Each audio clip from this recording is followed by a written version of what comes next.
충성! 안녕하십니까, 용팔연소의 이승규입니다. 오늘은 케이스에 대해서 할 겁니다. 여러분들이 이제 보통 생각하시는 게 컴퓨터 케이스라고 하면은 말 그대로 이름 보이시죠? 이게 그렇게 중요한 부품인가 싶으실 거예요. 도대체 왜 이거를 따로 고르는 법이 있고 이것에 대해서 왜 원하는가 이런 생각할 수도 있고, 아니면은 기다렸던 바다 라고 생각하시는 분들도 계실 텐데, 저는 한번 꼭 다루고 싶은 주제였습니다. 왜냐면은 케이스가 굉장히 천차만별이거든요. 가장 하위권서부터 가장 상위권까지. 그래서 그런 것들이 어떤 것이 있고 어떤 것들을 주안점에 두고 설명을 해야 되는지를 여러분들께 간단하게 말씀을 해드리고 싶습니다. We used to be friends.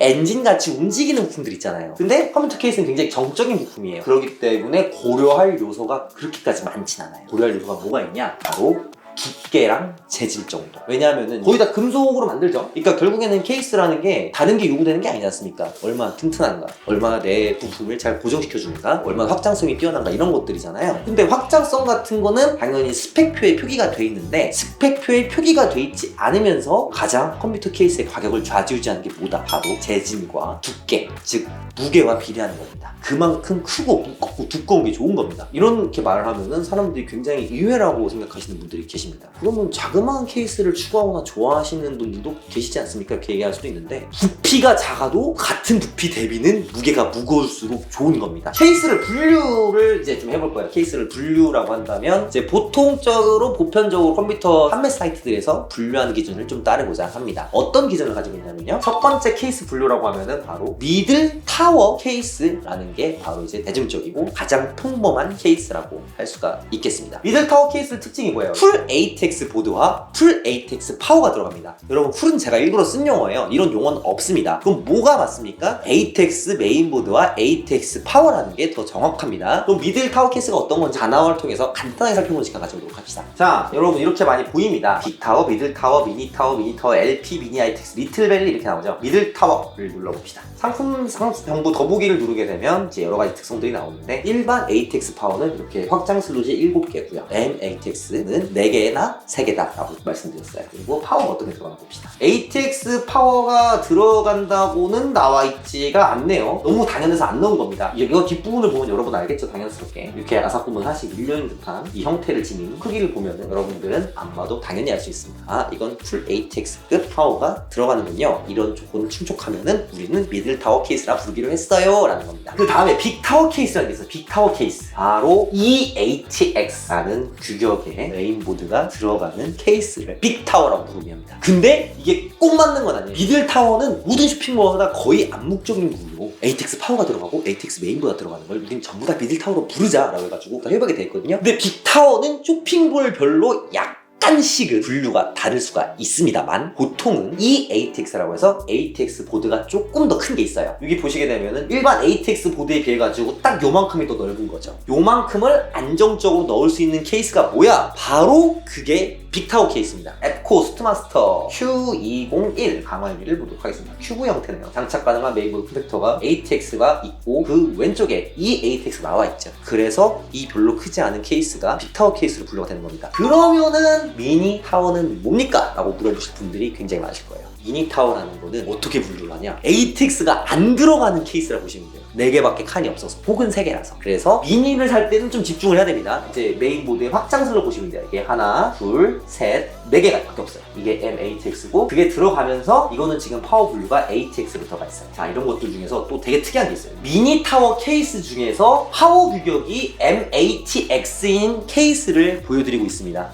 MATX라는 파워가 있나요? 라고 하실 분들도 있어요. 그만큼이나 잘 안 가는 조그만한 파워입니다. 리안리 PC511D 미니, 이런 케이스 같은 경우에는 MATX 보드가 들어가는 걸 대충 눈치가 챌 수가 있죠. 근데 파워가 어디 들어가요? 여기 앞에 들어가네요. 상당히 작아 보이죠? 장착 가능한 파워 서플라이 MATX. 미니 타워라는 건 즉 이렇게 장착 가능한 파워 서플라이가 섞여 있어요. 그래서 약간 더 신중하게 고르셔야 된다는 걸 한번 알아주시면 감사하겠습니다. 그리고 진짜 정말 작은 케이스를 가지고 정말 밀도 있는 부품 설계, 그래서 나는 이 정도 되는 PC를 가지고 싶어요, 이런 느낌의 사용자 유형도 분명히 있을 것이고, 그래서 나온 보드 규격이 있습니다. 바로 ITX예요. ITX는 아예 메인보드 편 설명도 안 했습니다. 잘 안 가기 때문에. 그래서 케이스 부분에서 왜 다루냐? 여러분들 조심하셔라 라고 해서 다룹니다. ITX라는 거는 결국에는 PCI 확장 슬롯이 단 한 개만을 지원하는 굉장히 조그만 이마한 보드를 바로 우리가 ITX라고 부릅니다. 진짜 보드 크기가 이래. 보드 크기가 이렇고 파워도 이렇게 개방이 되어 있습니다. 일반적인 파워가 안 들어가요. 이런 건 DC to DC라는 파워인데 여러분들은 쓸 일이 아마 없으실 겁니다. 진짜 이거는 거의 안 나갑니다. 그럼 ITX에서 보통 많이 나가는 게 뭡니까? 라고 물어보실 텐데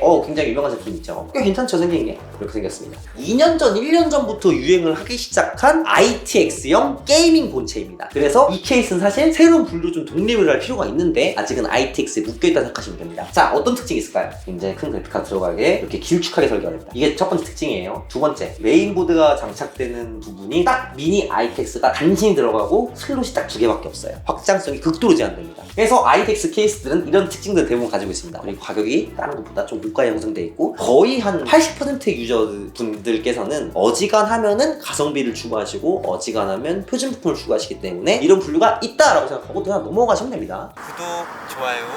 맨 처음 여기에서 무한점이 두께 재질이라고 하셨는데 왜 그 얘기는 안 하고 케이스 분류를 하셨습니까? 케이스 분류에 맞춰서 이것을 선정한 다음에 따져야 될 것이 뭐냐? 바로 첫 번째로 주안점은 두께랑 재질이다. 왜냐하면은 그것이 케이스라는 그런 구조적인 프레임적인 기계에서 가장 주안점으로 봐야 될 것이니까 그렇다라는 겁니다. 자, 첫 번째로 볼 회사는 바로 이닌이라는 케이스 회사가 있어요. 이닌이라는 케이스 회사가 이제 대만에서는 좀 굉장히 잘 나가고 좀 표준적이고 고전적인 설계로 유명한 회사인데요. 자, 보시게 되면 이닌 C583 블랙 USB 3.0이라는 케이스가 있습니다. 어떤 특징이 있냐면요, 내려보면은 다른 케이스들과 다르게 강조하고 있는 부분이 있습니다. 바로 보이십니까? 0.8T 라고 나오죠. 0.8T라고 하면은 0.8mm의 두께를 가진 강판으로 전부 다 케이스를 만들었다는 뜻이에요. 그래서 이 케이스는 무겁습니다. 지금 살 케이스는 안 되는 게 너무 셰시가 구형이에요. 보시게 되면 좀 많이 옛날 스타일이죠. 옛날에 이렇게 T를 많이 강조를 했습니다. 그럼 뭐 요즘에는 강조 안 합니까? 예, 강조 안 합니다. 왜 강조를 안 할까요? 돈을 많이 벌려면 케이스 회사들이 원자재 값을 아껴야 된다는 거죠. 그래서 요즘에는 케이스 회사의 불리한 스펙 표기는 잘 안 해요. 이게 굉장히 중요한 것임에도 불구하고 스표기가 안 되고 있습니다. 저가형 같은 경우는. 그리고 또 하나 주안점이 아까 재질 얘기했죠. 재질은 진짜 단순해요. 다 강철이에요. 다 강철인데 단 한 개의 깐지가 있다 라고 하면 바로 알루미늄이 있습니다. 보시게 되면 이 알루미늄 유명한 회사는 보통 리안리라는 회사가 있는데 리안리 같은 경우에는 풀 알루미늄을 굉장히 좋아해요. 굉장히 큰 케이스고요. 굉장히 비쌉니다. 50만 원에 나와요. 특징이 뭡니까? 진짜 별 특징 없습니다. 약간 두꺼운 알루미늄 도배가 되어 있습니다. 비싸도 좀 납득이 되죠. 알루미늄 가공 같은 경우에는 굉장히 전기가 많이 들어가는 특징이 있죠. 그것들을 멋지게 해냈고 멋진 마무리가 되어 있으니까 그래서 가격이 비싸고 재질이 다른 부분이니까 확실히 다른 케이스보다 이점이 좀 있다라고 볼 수가 있는 것이죠. 요즘 유행이란 걸 넣은 이유는 바로 이 케이스입니다. DLX 21 메쉬 블랙일 겁니다. 제가 모델명을 외우고 있다는 거는 굉장히 큰 특징이 하나 있다는 거예요. 굉장히 많이 팔려요. 선호도도 굉장히 높아요. 왜 그럴까요? 이 전면 메쉬가 요즘 갑자기 그렇게 유행합니다. 갑자기는 아니었어. 이것도 2년 된 얘기죠. 컴퓨터를 좋아하시는 분들이 다 써보니까 전면 메쉬에 펜 여러 개 들어가 있는 게 쿨링에 좋더라. 그래가지고 이런 케이스들이 각광을 받습니다. 요즘. 원래 전면에 뭐가 있었습니까? 전면에 바로 이 컴퓨터처럼 5.25인치 ODD 들어간 슬롯이 있었습니다. 이제 이런 걸 빼버려요. 아예 안 넣고 그냥 140mm 쿨러 이렇게 3개 넣고 메쉬 많이 장착이 되는 이런 케이스들이 가장 인기다, 이런 추세다라고 하니까 쿨링에 대해서 좀 신경을 쓴다는 분들은 이런 것들도 한번 찾아보면 될 것 같아요. 좋아요와 구독, 뿌잉.